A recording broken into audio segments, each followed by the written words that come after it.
Bismillahirrahmanirrahim. Assalamualaikum warahmatullahi wabarakatuh. Alhamdulillahirabbil alamin wassalatu wassalamu ala Rasulillah sallallahu alaihi wasallam wa ala alihi washabbihi ajmain. Amma ba'du.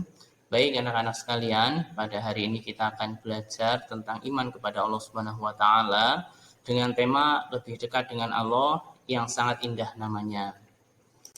Adapun tujuan pembelajaran kita pada hari ini ada 3, yaitu yang pertama, mempelajari dan memahami iman kepada Allah Subhanahu wa taala.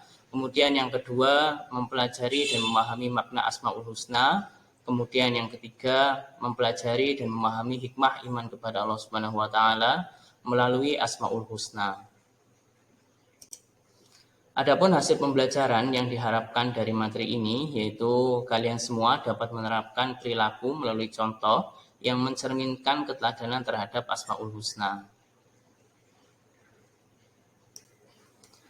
Baik, sebelum kita mulai materi pada hari ini, ada sedikit renungan untuk kita semua, yang mana telah Bapak susun renungan tersebut ke dalam 3 pertanyaan, yaitu yang pertama, pernahkah kamu merasa dekat dengan Allah Subhanahu wa taala sehingga perasaanmu merasa begitu tenang?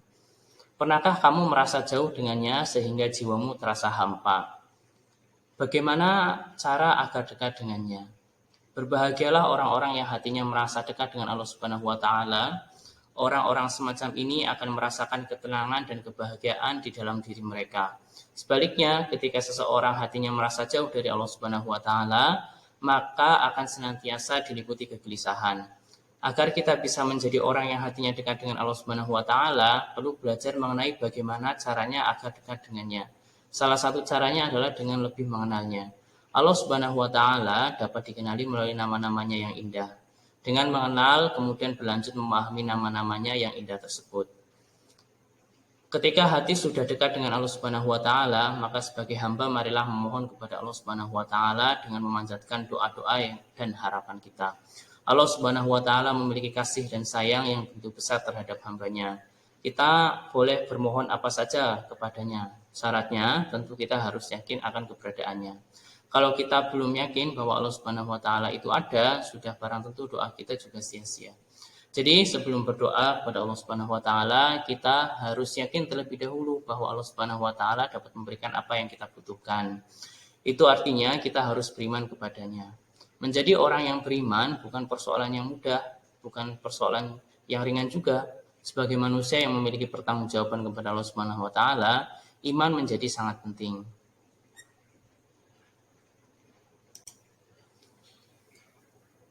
Kemudian yang selanjutnya, iman kepada Allah Subhanahu wa taala. Pada dasarnya, manusia memerlukan bekal untuk mengarungi kehidupan di dunia maupun akhirat. Iman merupakan bekal utama bagi seseorang untuk menentukan arah kehidupannya. Hidup tanpa dilandasi iman ibarat orang tersesat. Orang tersesat tidak mengerti arah mata angin dan tidak tahu kemana harus melangkah. Betapa pentingnya masalah keimanan ini, sehingga sebagai muslim kita semua harus betul-betul memahami hakikat iman. Cara beriman dan kepada siapa kita harus beriman. Secara harfiah iman berarti percaya, sedangkan menurut istilah iman berarti percaya dan meyakini dengan sepenuh hati, mengucapkan dengan lisan dan membuktikan dengan perbuatan. Tanda-tanda keimanan dalam diri seseorang dapat terlihat dari amal perbuatan yang dikerjakan. Karena kepribadian diri seseorang merupakan pancaran dari iman yang ada di dalam diri seseorang. Iman kepada Allah Subhanahu wa taala merupakan pokok dari seluruh iman yang tergabung dalam rukun iman. Dengan demikian, keimanan kepada Allah Subhanahu wa taala harus tertanam dengan benar kepada diri seseorang. Sebab jika iman kepada Allah Subhanahu wa taala tidak tertanam dengan benar, kekeliruan ini akan berlanjut terhadap keimanan kepada malaikat, kitab, rasul, hari kiamat, serta qada dan qadar.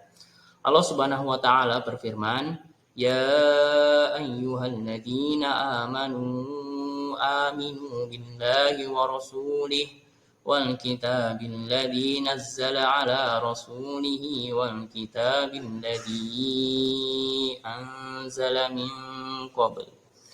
وَمَنْ يَكْفُرْ بِاللَّهِ وَمَلَائِكَتِهِ وَكُتُبِهِ وَرُسُلِهِ وَالْيَوْمِ الْآخِرِ فَقَدْ ضَلَّ ضَلَالًا بَعِيدًا. Yang artinya, wahai orang-orang yang beriman, tetaplah beriman kepada Allah dan Rasul-Nya, dan kepada kitab yang diturunkan kepada Rasulnya, serta kitab yang diturunkan sebelumnya. Barang siapa ingkar kepada Allah, malaikat-malaikatnya, kitab-kitabnya, rasul-rasulnya, dan hari kemudian, maka sungguh orang itu telah tersesat sangat jauh. Al-Quran Surat An-Nisa ayat 136. Keimanan seseorang itu bisa tebal dan bisa tipis, bisa bertambah dan bisa berkurang. Salah satu cara untuk meningkatkan keimanan kita kepada Allah Subhanahu wa taala adalah dengan memahami nama-namanya yang baik dan indah. Kita sering mendengar nama-nama indah itu dengan sebutan Asmaul Husna. Kemudian yang selanjutnya makna Asmaul Husna. Asmaul Husna artinya nama-nama Allah yang baik. Allah Subhanahu wa taala mengenalkan dirinya dengan nama-namanya yang baik sesuai dengan firman-Nya, walillahil asmaul husna fad'uhu biha wadarul ladina yalkhiduna fi asma'ih sayujzauna ma kanu ya'malun. Yang artinya, dan Allah memiliki asmaul husna atau nama-nama yang terbaik, maka bermohonlah kepadanya dengan menyebut nama Allah yang baik itu, asmaul husna, dan tinggalkanlah orang-orang yang menyalahartikan nama-namanya. Mereka kelak akan mendapatkan balasan terhadap apa yang telah mereka kerjakan. Al-Quran Surat Al-A'raf ayat 180. Rasulullah SAW menjelaskan bahwa nama-nama Allah Subhanahu wa taala yang baik atau Asmaul Husna itu berjumlah 99. Barang siapa yang menghafalnya, maka Allah Subhanahu wa taala akan memasukkan ke dalam surganya.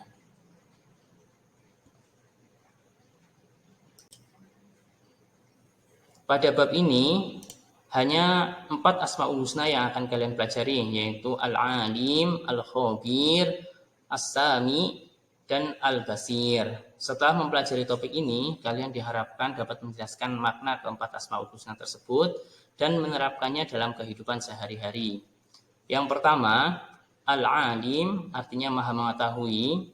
Allah Subhanahu wa taala maha mengetahui yang tampak atau yang gaib. Pengetahuan Allah Subhanahu wa taala tidak terbatas oleh ruang dan waktu. Segala aktivitas yang dilakukan oleh makhluk diketahui oleh Allah Subhanahu wa taala. Bahkan peristiwa yang akan terjadi pun sudah diketahui oleh Allah Subhanahu wa taala. Dengan kata lain, pengetahuan Allah Subhanahu wa taala itu tanpa batas. Luar biasa bukan? Agar lebih yakin, perhatikan firman-Nya berikut ini. Wa indahu mafatihul ghaibi la ya'lamuha illa hu wa ya'lamu ma fil barri wal bahr wa ma tasqutu min waraqatin illa ya'lamuha wala habbatin fi dhulumatil ardi wala ratbin wala yabisin illa fi kitabim mubin.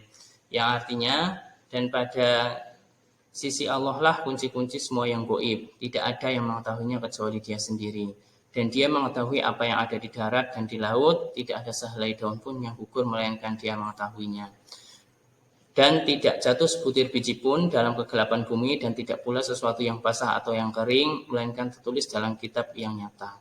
Al-Quran Surat Al-An'am ayat 59. Perilaku yang dapat diwujudkan dalam meyakini sifat Allah Al-Alim adalah kita harus terus-menerus mencari ilmu-ilmunya. Terus-menerus mencari ilmu Allah Subhanahu wa taala dengan cara belajar dan merenungi ciptaannya. Tetapi ingat, penting juga untuk diperhatikan bahwa kita tidak boleh merasa paling pandai. Orang berilmu itu harus tetap rendah hati, seperti pohon padi semakin berisi semakin merunduk. Kemudian contoh Asmaul Husna yang kedua adalah Al-Khabir. Al-Khabir artinya maha waspada, mengetahui perkara yang tersembunyi. Allah Subhanahu wa taala menciptakan miliaran makhluk dengan berbagai ragamnya. Semuanya diketahui oleh Allah dengan detail, penuh kecermatan dan kewaspadaan, baik secara lahir maupun batin. Tidak ada satupun ciptaan Allah Subhanahu wa taala yang salah sasaran. Ini menandakan bahwa Allah maha waspada. Allah dapat mengetahui secara detail apa yang dikerjakan makhluknya. Dalam Al-Quran Surat At-Taubah ayat 16, Allah Subhanahu wa taala berfirman, Wallahu khabirum bima ta'malun. Yang artinya, dan Allah maha teliti terhadap apa yang kamu kerjakan. Perilaku yang dapat diwujudkan bagi orang yang percaya bahwa Allah Subhanahu wa taala maha waspada adalah hendaknya kita harus waspada dan cermat terhadap apa yang kita lakukan atau yang kita kerjakan, kita harus waspada dan cermat dalam melaksanakan kegiatan, baik di sekolah, di rumah, maupun di tempat lainnya. Orang yang waspada akan mendapatkan hasil maksimal dan tidak akan menyesal di kemudian hari. Kemudian contoh Asmaul Husna yang ketiga adalah Sami, yang artinya maha mendengar. Allah Subhanahu wa taala maha mendengar semua suara yang ada di alam semesta ini. Pendengaran Allah Subhanahu wa taala tidak terbatas. Tidak ada satupun suara yang lepas dari pendengarannya, meskipun suara itu sangat pelan. Hal ini sesuai dengan firman-Nya, Wallahu sami'un alim, yang artinya dan Allah maha mendengar lagi maha mengetahui. Al-Quran Surat Al-Baqarah ayat 256. Perilaku yang mencerminkan keimanan kepada Allah Subhanahu wa taala yang memiliki sifat maha mendengar adalah kita harus berupaya agar segala yang kita ucapkan merupakan perkataan yang baik dan berguna. Karena kita meyakini bahwa Allah selalu mendengar segala yang kita ucapkan. Bahkan yang masih terbesit di dalam hati pun didengar oleh Allah Subhanahu wa taala. Asami juga bisa diteladani dengan cara menjadi orang yang peka terhadap informasi. Sebagai generasi muslim, kalian tidak boleh ketinggalan informasi. Di samping itu, kalian harus terus berlatih untuk dapat memilah informasi yang baik dan yang buruk, yang hak dan yang batil. Kemudian, contoh Asmaul Husna yang keempat adalah Al-Basir, yang artinya maha melihat. Allah maha melihat segala sesuatu walaupun lembut dan kecil. Allah Subhanahu wa taala melihat apa saja yang ada di langit dan di bumi, bahkan seluruh alam semesta ini dipantau oleh Allah Subhanahu wa taala. Hal ini sesuai dengan firman-Nya, "Innallaha ya'lamu ghaibas samawati wal ard, wallahu basirum bima ta'malun." Yang artinya sesungguhnya Allah mengetahui apa yang gaib di langit dan di bumi, dan Allah maha melihat apa yang kamu kerjakan. Al-Quran Surat Al-Hujurat ayat 18. Perilaku yang mencerminkan keyakinan bahwa Allah maha melihat adalah hendaknya kita berusaha semaksimal mungkin untuk dapat melihat peristiwa-peristiwa yang terjadi di alam ini sebagai bahan renungan akan kebesaran Allah Subhanahu wa taala. Kita diajarkan untuk pandai dan cermat dalam memandang berbagai persoalan di sekeliling kita. Namun jangan lupa, kita juga harus selalu introspeksi diri untuk melihat kelebihan dan kekurangan kita sendiri, agar hidup menjadi lebih terarah. Sungguh hal ini sangat indah untuk diamalkan.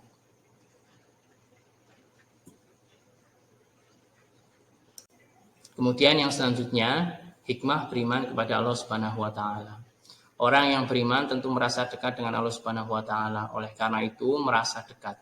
Dia berusaha taat, menjalankan perintah dan menjauhi segala larangannya. Sungguh bahagia dan beruntung manusia yang bisa seperti ini. Jadi, orang yang beriman akan mendapatkan berbagai keuntungan. Antara lain ialah sebagai berikut. Yang pertama, selalu mendapatkan pertolongan dari Allah Subhanahu wa taala. Kemudian yang kedua, hati menjadi tenang dan tidak gelisah. Kemudian yang ketiga, sepanjang masa hidupnya tidak akan pernah merasa rugi. Yang pertama, selalu mendapat pertolongan dari Allah Subhanahu wa taala. Hal ini sesuai dengan firman-Nya, Inna lanansuru rusulana walladzina amanu fil hayatid dunya wa yauma yaqumul ashhad. Yang artinya sesungguhnya kami menolong rasul-rasul kami dan orang-orang yang beriman dalam kehidupan dunia dan pada hari berdirinya saksi-saksi, yaitu pada hari kiamat. Al-Quran Surat Al-Mu'min ayat 51. Kemudian yang kedua, hati menjadi tenang dan tidak gelisah. Hal ini sesuai dengan firman Allah Subhanahu wa taala, Alladzina amanu wa tatma'innu qulubuhum bi dzikrillah. Ala bi dzikrillahi tatma'innul qulub. Yang artinya yaitu orang-orang yang beriman dan hati mereka menjadi tentram dengan mengingat Allah. Ingatlah, hanya dengan mengingat Allah lah hati menjadi tentram. Al-Quran Surat Ar-Rod ayat 28.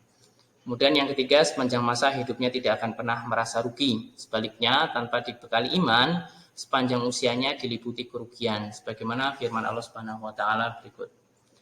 Wal 'asr innal insana lafi khusr illa alladziina aamanu wa 'amilus shalihati wa tawasaw bil haqqi wa tawasaw bis sabr. Yang artinya, demi masa, sungguh manusia berada dalam kerugian, kecuali orang-orang yang beriman dan mengerjakan kebajikan, serta saling menasihati untuk kebenaran dan saling menasihati untuk kesabaran. Al-Quran Surat Al-Asr ayat 1-3.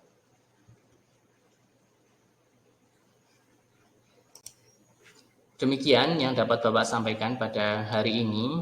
Mungkin ini sedikit rangkuman ya untuk pelajaran kita pada hari ini. Yang pertama, iman kepada Allah Subhanahu wa taala adalah percaya dengan sepenuh hati bahwa Dia itu ada, diucapkan dengan lisan dan diamalkan dengan perbuatan sehari-hari.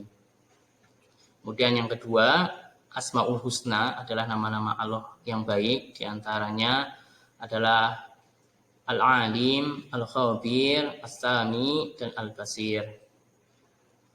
Cara menadani Asmaul Husna dalam kehidupan sehari-hari adalah mencintai ilmu pengetahuan, selalu gigih dalam mencari ilmu, dalam melakukan pekerjaan, ingin selalu yang sempurna, teliti dalam berbuat, mau mendengarkan apa yang dikatakan orang lain sebagai masukan, dan selalu melihat dan mengamati dampak yang akan terjadi dan mampu mengatasinya.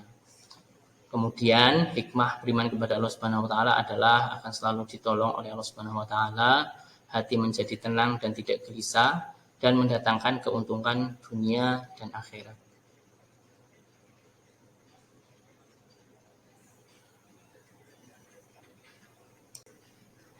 Demikian yang dapat Bapak sampaikan pada hari ini. Terima kasih banyak sudah hadir. Sampai jumpa di pertemuan yang akan datang. Bapak akhiri. Wassalamualaikum warahmatullahi wabarakatuh.